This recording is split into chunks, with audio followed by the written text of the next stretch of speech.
गौतम, बुद्ध की इस कहानी से आप सीखेंगे कि आप अपने जीवन की हर परिस्थिति का सामना कैसे करेंगे और आप अपने मन को शांत कैसे करेंगे।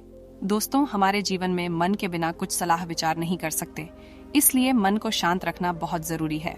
एक बार भगवान बुद्ध भिक्षा के लिए एक किसान के यहाँ पहुंचे। तथागत को भिक्षा के लिए आया देखकर किसान उपेक्षा से बोला, श्रमण में हल जोतता हूँ और तब खाता हूँ। तुम्हें भी हल जोतना और बीज बोना चाहिए और तब खाना खाना चाहिए। बुद्ध ने कहा, महाराज, मैं भी खेती ही करता हूँ। इस पर किसान को जिज्ञासा हुई और वह बोला, मैं न तो तुम्हारे पास हल देखता हूँ, ना बैल और ना ही खेती का स्थल। तब आप कैसे कहते हैं कि आप भी खेती ही करते हो? आप कृपया अपनी खेती के संबंध में समझाइए।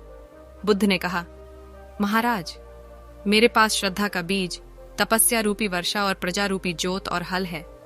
पाप भीरुता का दंड है, विचार रूपी रस्सी है, स्मृति और जागरूकता रूपी हल की फाल और पेनी है। मैं वचन और कर्म में संयत रहता हूँ। मैं अपनी इस खेती को बेकार घास से मुक्त रखता हूँ और आनंद की फसल काट लेने तक प्रयत्नशील रहने वाला हूँ। अप्रमाद मेरा बैल है जो बाधाएं देखकर भी पीछे मुंह नहीं मोड़ता है। वह मुझे सीधा शांति धाम तक ले जाता है। इस प्रकार मैं अमृत की खेती करता हूँ। भगवान बुद्ध का जब पाटलिपुत्र में शुभागमन हुआ तो हर व्यक्ति अपनी अपनी सांपत्तिक स्थिति के अनुसार उन्हें उपहार देने की योजना बनाने लगा।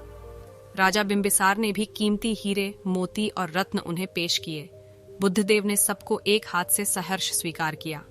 इसके बाद मंत्रियों, सेठों, साहूकारों ने अपने अपने उपहार उन्हें अर्पित किए और बुद्धदेव ने उन सबको एक हाथ से स्वीकार कर लिया।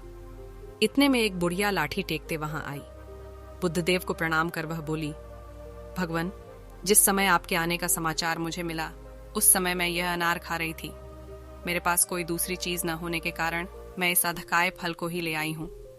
यदि आप मेरी इस तुच्छ भेंट स्वीकार करें तो मैं अहोभाग्य समझूंगी। भगवान बुद्ध ने दोनों हाथ सामने कर वह फल ग्रहण किया। राजा बिंबिसार ने जब यह देखा तो उन्होंने बुद्धदेव से कहा, भगवान, क्षमा करें, एक प्रश्न पूछना चाहता हूँ।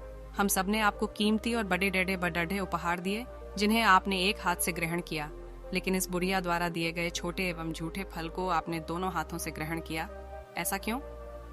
यह सुन बुद्धदेव मुस्कुराए और बोले, राजन, आप सबने अवश्य बहुमूल्य उपहार दिए हैं, किंतु यह सब आपकी संपत्ति का 10वां हिस्सा भी नहीं है।